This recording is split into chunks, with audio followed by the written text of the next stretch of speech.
What is it like on the other side of the veil? Greetings, dear ones. I'm Kryon of Magnetic Service. What a question.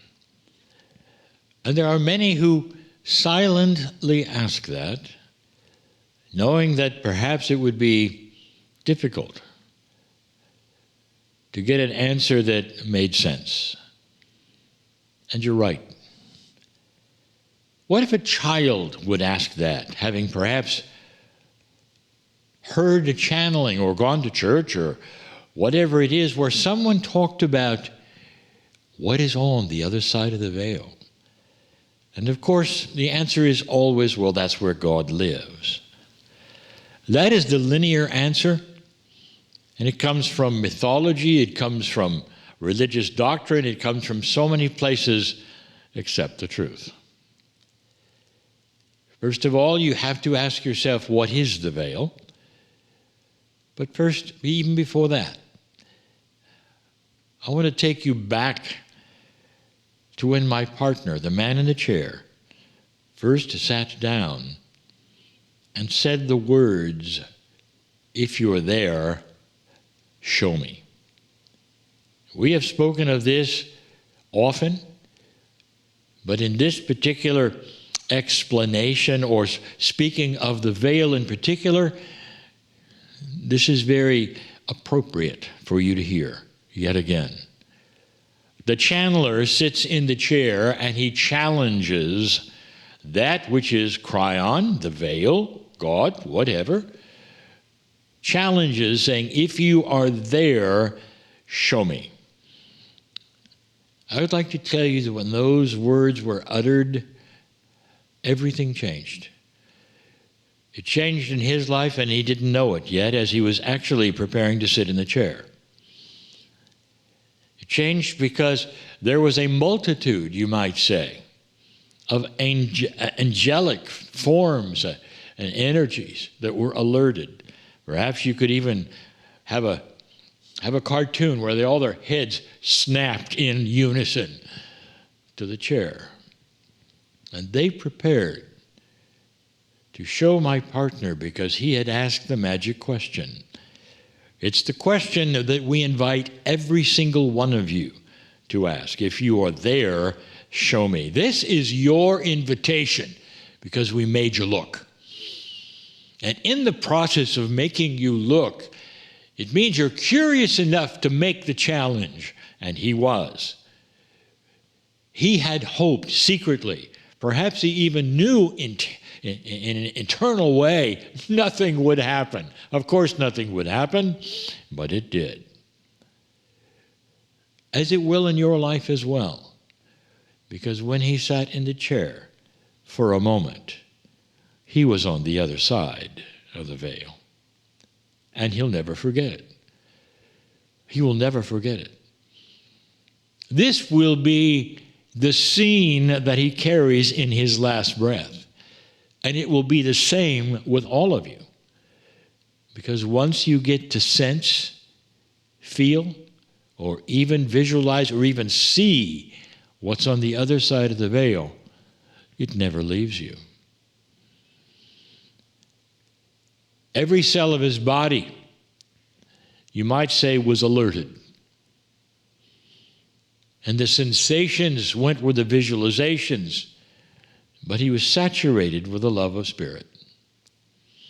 And for just a few moments, he experienced something that many humans never experience, being on the other side of the veil while he was still here.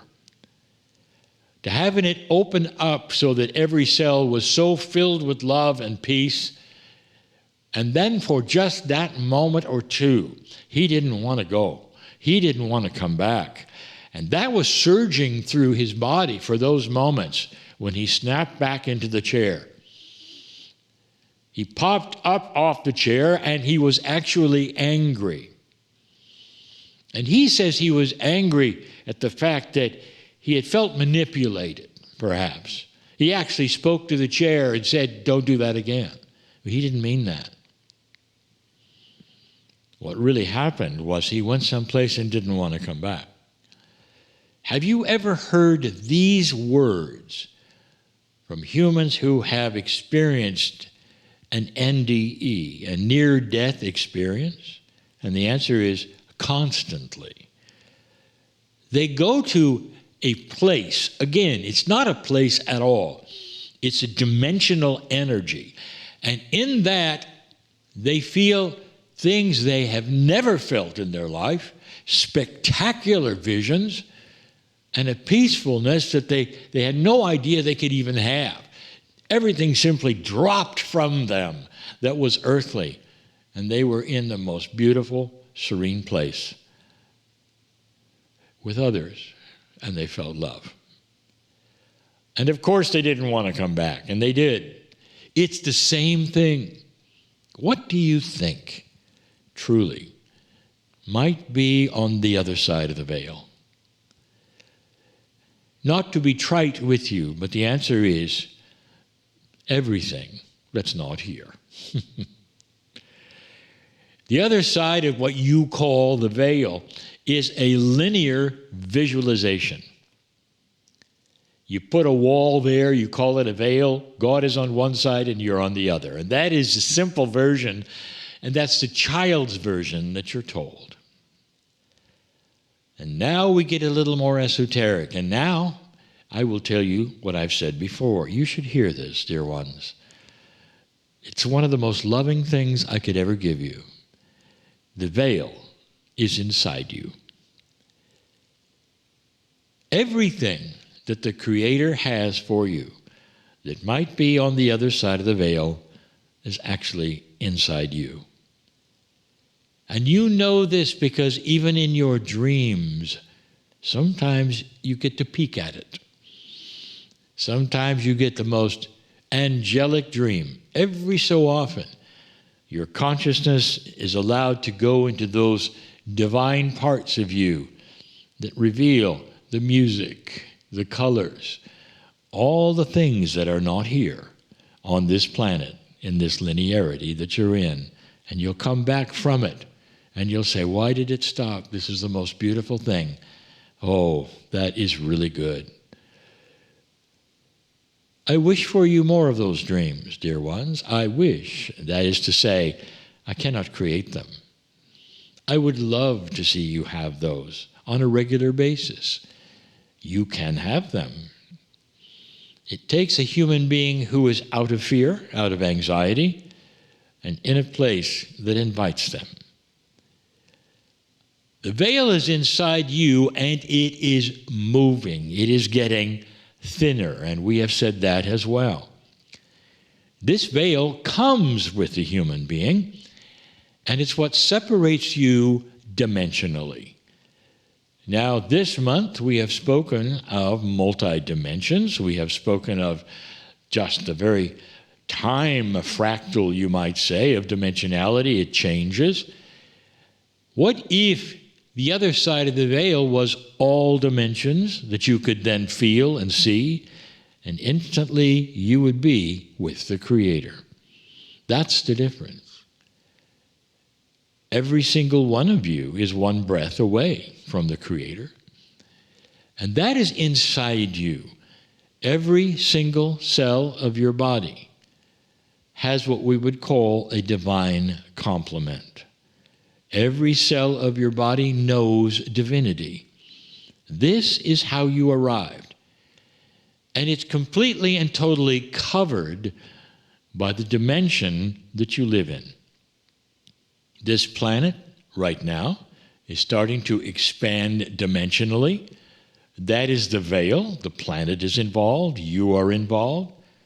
And we spoke of this earlier in other channels, earlier in the month. But there is more here. What is it that could trigger that veil thinning? Or perhaps your ability to visit the other side occasionally? What would trigger that? And the answer is your allowance and cognizing who you are. How many of you were programmed that you don't deserve to know? And the answer is many. It's tough to get through this idea that you were told that God is over there, the Creator is over there, and you are here. And that's not the way of it. Oh, that's not the way of it. What if I told you you could step back and for a moment or two erase the veil within your own body and be with Spirit completely and totally? Just for a moment or two, even as you sit there. This is a possibility. Some of you are doing it right now, and you could not do it, let's say, 15 years ago. These are the things that are changing for you on this planet. These are the things that are changing even within your own biology. We've talked about the 24th pair of chromosomes that you have that are multidimensional, that are starting to awaken. They're only awakening because you are moving dimensionally as well. And in that awakening, with your permission, you get to sample what's on the other side of the veil. You live in such a linear black and white world, and on the other side, there is no time, and it's fully in color, where you can hear light even. These are the things that dimensionality provides. When you move into another kind of a dimension, which you are doing, not a linear one, but one which includes multi-dimensions, suddenly you meet the family as well. Did I start to maybe give you some hints on what all of this is about? Dear ones, what's on the other side of the veil is a magnificent you. That's what you'll find. Beautiful, beyond description, peaceful, filled with the love of Spirit, which belongs to you. I'm Kryon, in love with all of you. I'll talk more about it another time. And so it is. If you enjoyed this channeling, you might also enjoy the weekly program It Came From, Wednesdays with Kryon, a heartfelt 90-minute program with more of what you've just experienced. Why not join us?